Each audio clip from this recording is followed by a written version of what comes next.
Halo semuanya, Assalamualaikum warahmatullahi wabarakatuh. Berjumpa lagi dengan saya Doni Infotainment. Teman-teman YouTube, apa kabarnya hari ini? Semoga teman-teman dalam keadaan sehat walafiat, ditambahkan rezekinya dan tentunya semakin sukses. Di kesempatan kali ini kami akan memberikan informasi penting di tahun 2023 ini kepada para pemilik ATM, baik itu Bank Himbara maupun bank swasta. Contoh seperti Bank Himbara itu Bank BRI, Bank BNI, Bank Mandiri, Bank BTN, dan Bank BNI. Dan untuk bank swasta seperti Bank BCA, Bank CMB, dan lain-lain. Ada informasi penting untuk para pemilik rekening bank-bank tersebut. Simak informasi ini sampai selesai agar teman-teman semuanya tidak gagal paham dan salah paham dalam menyerap informasi yang telah kami berikan.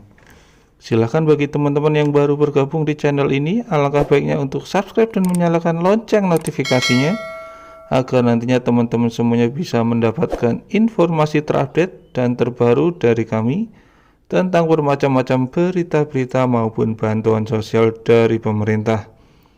Dan sekarang kita langsung saja simak informasi selengkapnya.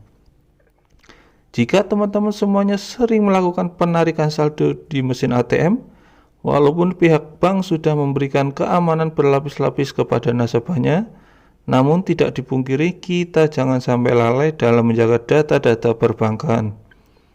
Hal-hal yang tidak diinginkan bisa saja terjadi pada saldo kita di rekening bank.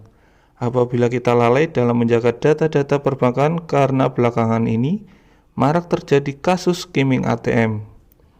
Skimming ATM adalah sebuah tindakan pencurian informasi maupun data pribadi mulai dari nomor rekening, PIN ATM, dan yang lainnya dengan cara menyalin informasi yang berada di strip magnetik kartu debit secara ilegal. Tindakan pencurian ini dilakukan dengan cara melakukan modifikasi di perangkat pembayaran maupun menggunakan alat pembaca kartu. Harus diakui jika pencurian data nasabah yang berada di dalam kartu debit ini sering terjadi ketika transaksi di mesin ATM maupun menggunakan mesin edisi. Sesudah pelaku memperoleh informasi tersebut, pelaku akan mencuri dana korban tanpa diketahui pemilik biasanya. Tujuan pelaku mempunyai data korban ialah membuat kartu tiruan untuk melakukan transaksi. Salah satu ciri-ciri rekening kena skimming adalah terdapat transaksi uang mencurigakan. Contohnya saldo tiba-tiba berkurang padahal kamu merasa tidak melakukan sejumlah transaksi. Dan berikut ini adalah beberapa poin cara menghindari atau cara mencegah terkena kejahatan skimming. Ada beberapa yang harus diperhatikan saat menggunakan mesin ATM. Yang pertama, gunakan mesin ATM yang cenderung ramai atau rutin dijaga petugas bank. Pastikan mesin ATM dalam kondisi baik, lalu curigai kondisi mesin ATM seperti slot kartu goyang, kartu macet saat masuk atau keluar, hingga tombol ATM longgar. Tutup tangan dengan benar saat pencet PIN ATM. Ganti PIN ATM secara berkala. Berhati-hati saat meminta bantuan orang di sekitar ATM. Selain kejahatan skimming ATM, banyak juga kejahatan-kejahatan yang dilakukan oleh para pelaku kejahatan melalui ponsel atau internet. Dikutip dari CNBC Indonesia, ada beberapa modus yang digunakan oleh para pelaku kejahatan. Pertama, modus sniffing yang merupakan tindakan kejahatan oleh hacker dengan menggunakan internet. Modus ini untuk mencuri data dan informasi penting seperti username, password m-banking, informasi kartu kredit, hingga password email. Salah satu contohnya adalah pelaku akan berpura-pura menjadi kurir paket. Mereka akan berikan informasi palsu melalui WhatsApp dan membuat tampilan bentuk file yang disebutnya sebagai foto untuk dibuka. Ternyata foto tersebut adalah sebuah aplikasi berbahaya. File APK yang dikirimkan ini jika diunduh akan melakukan sniffing atau mengambil data dan informasi di ponsel korban secara ilegal yang digunakan untuk mengambil alih dan menguras rekening. Tips menghindarinya yaitu jangan sembarangan unduh file yang dikirim melalui SMS, WhatsApp, atau email. Cek aslian telepon, SMS, atau WhatsApp jika ada call center perusahaan yang menghubungi. Dan terakhir, unduh aplikasi resmi di App Store dan Play Store atau aplikasi perusahaan. Soceng. Selain sniffing, ada juga modus social engineering atau soceng.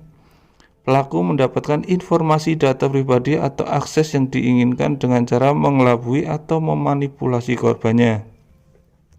Soceng menggunakan manipulasi psikologis dengan mempengaruhi pikiran korban melalui berbagai cara dan media yang persuasif dengan cara membuat korban senang atau panik sehingga korban tanpa sadar akan menjawab atau mengikuti instruksi pelaku. Jelas Otoritas Jasa Keuangan atau OJK dalam keterangan resminya beberapa waktu lalu.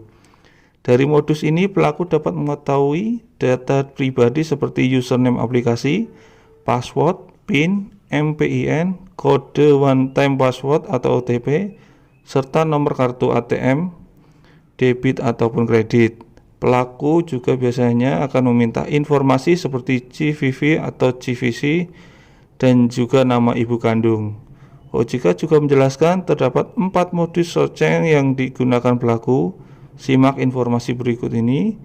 Untuk yang pertama, info perubahan tarif transfer bank. Modus ini pelaku akan menyamar sebagai pegawai bank. Mereka akan mengonfirmasikan adanya perubahan tarif transfer pada korban. Korban diminta mengisi link formulir yang meminta data pribadi seperti PIN, OTP, dan password. Yang kedua, tawaran jadi nasabah prioritas. Modus lainnya menawarkan upgrade jadi nasabah prioritas. Korban akan diminta memberikan data pribadi seperti nomor ATM, PIN, OTP, nomor CVV atau CVC, dan password. Yang ketiga, akun layanan konsumen palsu. Untuk modus ini, penipu membuat media sosial palsu mengatasnamakan sebuah bank. Mereka akan muncul saat masyarakat menyampaikan keluhan layanan bank tersebut. Mereka akan menawarkan bantuan menyelesaikan keluhan tersebut. Masyarakat akan diarahkan pada website palsu atau meminta nasabah memberi data pribadi. Dan untuk yang keempat, tawaran jadi agen laku pandai. Terakhir adalah modus penawaran menjadi jasa agen laku pandai tanpa syarat yang rumit. Nasabah akan diminta mengirimkan sejumlah uang agar mendapatkan mesin edisi. OJK mengingatkan masyarakat agar tidak memberikan data pribadi pada mereka yang mengaku sebagai pegawai bank.